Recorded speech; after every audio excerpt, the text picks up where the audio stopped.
So we've got tons of stuff to cover in today's video. From what you're seeing in the background right now, which is the slightly updated brand new roadmap for Marvel's Avengers, but then on top of that, we have finally got some brand new information regarding the SpiderMan DLC coming to this game, and then on top of that, relating to what's going on today, which is available right now, which if you don't know, is the Captain America Endgame MCU skin, which is awesome. Go ahead and check that out if you haven't already. Again, you probably see this stuff on screen, and then it gets even better because on top of that, we have got some really cool stuff going on for this game. So it's going to be a really interesting video, so let's dive into it. And I want to let you guys know right now that I'm doing a really cool experiment, which is basically tied into a giveaway. So we're going to be giving away $50 to 2 people that get involved in this experiment, and then on top of that, we're trying to get as many people involved in the giveaway as possible. So as a result to that, we're going to be giving away as many cool gifts and prizes as possible. So it's all a part of an experiment. If you want to find out more on how to basically enter it, then check out the video link in the description below to find out more info.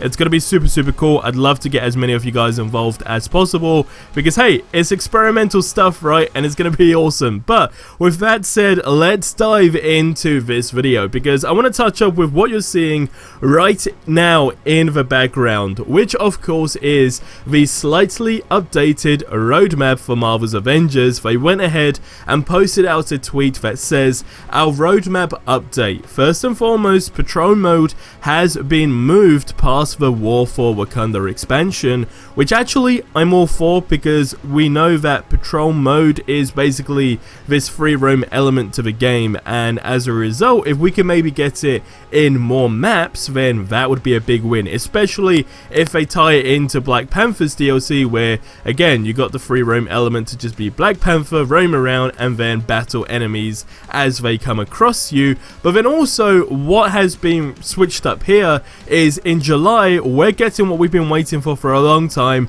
It's multiplayer Mega Hive's Omega level threat. Now it's family reunion and the permanent ability to play multiple of the same heroes.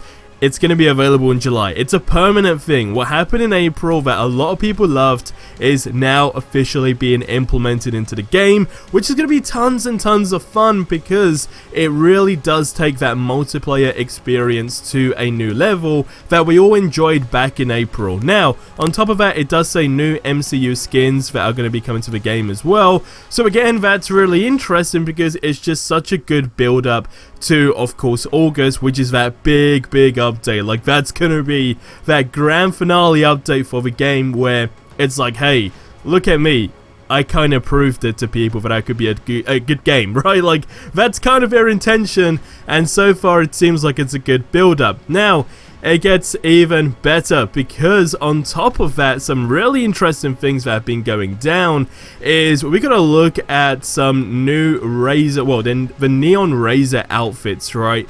And these look absolutely incredible. Now, of course, the question was, you know, I wonder if Captain America's shield is gonna match, but all of this stuff looks absolutely phenomenal. Like, this stuff is good stuff in my opinion. Like, I could genuinely go ahead and say I would like to go ahead and get these skins, definitely for Hawkeye, definitely for Captain America, and definitely for Iron Man. For me, I'm not so bothered about the other characters, but it does look very good. Now, on top of that, we got a new menu update as well. I don't know how you guys feel about this stuff, but for me, getting these brand new menu updates is super refreshing.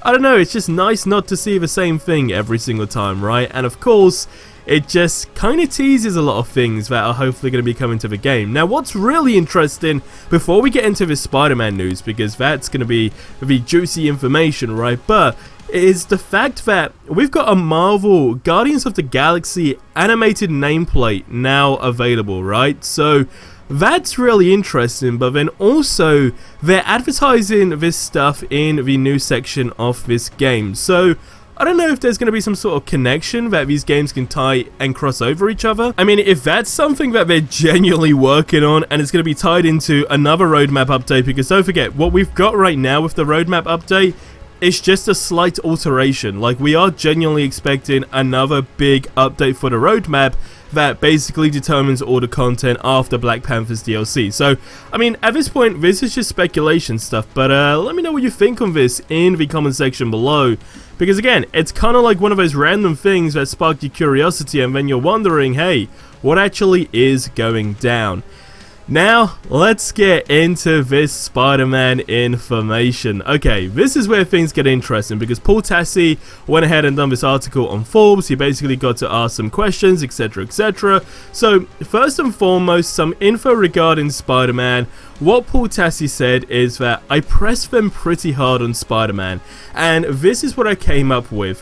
While they can't talk specifics or declare anything outright other than he is on the roadmap, and not the literal roadmap that's of course being released today, but just in general, it says word by word, the impression I got is both that they definitely are going to be making the PS exclusive Spider-Man character and campaign come hell or high water due to the deal with Sony, and it also seemed like Spider-Man may be the next hero to come after Black Panther, though whether that's in 2021 or 2022 is not clear, but that's kind of giving us that clear indication that, okay, this is something that's really building up to be interesting, because then what it says on this article by Paul Tassi, which is a Forbes article, if you want to check it out, the link will be in the description below, is he basically continues to say, on future content, they said they have ideas of content through 2023,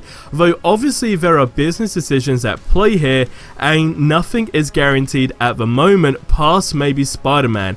It does seem like there will be a big fall of content coming after August is Black Panther, and that said, the next roadmap we get, the implication was that it might be another partial or full year of plans, not simply adding a new column or two to the existing roadmap. So, this is the stuff that's really interesting. This is the stuff where you build up and like I said a couple of seconds ago, we can gear up and say, right, this is the moment. We're building up to Black Panther's DLC, then we're going to go ahead, drop all the other content, right, within Black Panther's DLC when it comes down to outfits, skins, etc. But it clearly gives that indication that Black Panther's DLC is that maybe that finale for 2021. Potentially, but then it doesn't make sense because having Paul Tassi say what he did about Spider-Man being after Black Panther's DLC and the fact that it's on the roadmap kind of ties back into, of course, Miller's original leaks, which so far was on track with how the content is going to release.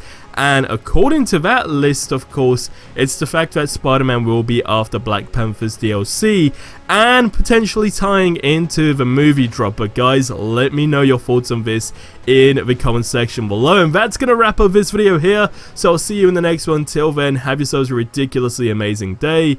And until the next one, adios amigos.